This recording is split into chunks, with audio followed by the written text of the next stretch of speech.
Hi hello నమస్తే అందరికీ. బీరకాయ పచ్చడితో వచ్చేసాను. నోరూరించే రుచికరమైన బీరకాయ పచ్చడి. ఇది మనం పీల్ తీయకుండా బీరకాయ ఎలా ఉందో అలానే చిన్న చిన్న ముక్కలు కోసేసుకొని పెట్టుకోవడం వల్ల మనం పీల్తో సహా తింటాము. ఇది చాలా రుచికరంగా చాలా టేస్టీగా బాగుంటుందన్నమాట. మీరు కూడా ఒకసారి ట్రై చేసి చూడండి. నేను ఆల్రెడీ చిన్న చిన్న ముక్కలు కోసి పెట్టేసుకున్నాను. బీరకాయ, పచ్చిమిరపకాయ, టమాటా. పచ్చిమిరపకాయని కూడా ఒక్కొక్క మిరపకాయని మధ్యకు కోసేసాను. అవి అలా నూనెలో వేయించడం వల్ల పచ్చిమిరపకాయలు ఎగరకుండా పేలకుండా ఉంటాయి. మనం సగం కోసేయడం వల్ల తొందరగా మగ్గుతాయి అన్నమాట. ఒక బాండీలో నూనె తీసేసుకొని పచ్చిమిరపకాయ వేసేసుకుంటున్నాను. మనకు తగినంత పచ్చిమిరపకాయ కారం ఉంటుంది కాబట్టి మనకు తగినంత తీసేసుకోవాలి.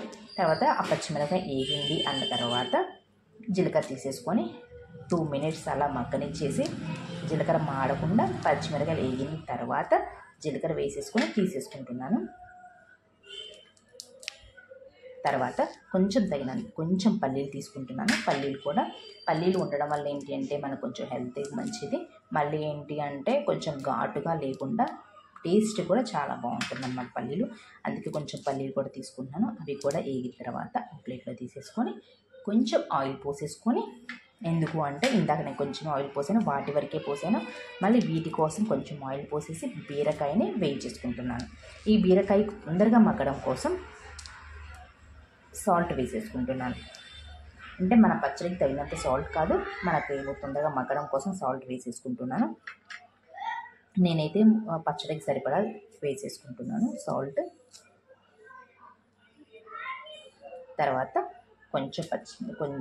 అది బీరకాయలు 70% మగ్గాయి అన్న తర్వాత టమాటా తీసుకొని మగ్గనివ్వాలి.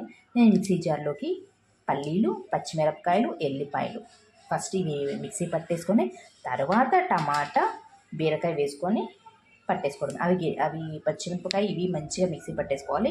టమాటా, బీరకాయ వేసిన తర్వాత లైట్గా తిప్పేసుకుంటే మనకి రోట్లో రుబ్బుకున్నలా వస్తుందన్నమాట. ఎక్కువసేపు ఉంచితే పేస్ట్ లాగా అయిపోతుంది. నేనైతే కొంచెం కచ్చాపచ్చాగా అన్నట్టు ఉంచాను.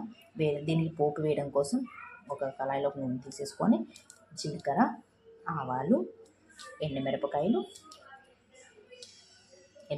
తుంచి వేసేసుకున్నాను. నెక్స్ట్ కొంచెం ఇంగువ వేస్తున్నాను. కొంచెమే ఇంగువ, తర్వాత కరివేపాకు వేసేసుకొని మనం పట్టిన పచ్చడి వచ్చేసి తాలింపు వేసేసేయాలి. కొంచెం మగ్గిన తర్వాత ఈ పచ్చడి తీసేసి మనం తాలింపు వేసుకోవాలి. మీరు గట్టిగా తింటారా, కొంచెం వాటర్ వేసుకుంటారా, అది మీకు ఇష్టం వచ్చినట్టు. మేము కొంచెం ఇలానే తింటాము. ఇప్పుడు మనము ఉప్పు చూసుకొని సరిపోయిందా చూసుకొని కొంచెం యాడ్ చేసేసుకుంటాం.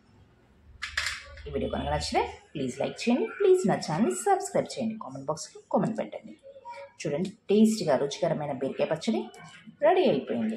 ఇది దోశల్లోకి, రైస్లోకి చాలా సూపర్గా ఉంటుంది. కొంచెం నెయ్యి తగిలించుకొని తిన్నామంటే సూపర్. అయితే నేను చింతపండు యూజ్ చేయలేదు, అందుకని కొంచెం చల్లారిన తర్వాత నిమ్మకాయ పిండుతున్నాను అనమాట. మేము చింతపండు అవాయిడ్ చేస్తాము, వాడము ఎక్కువగా. అందుకని పచ్చడి చల్లారిన తర్వాత నిమ్మకాయ పిండి కలుపుకుంటున్నాను.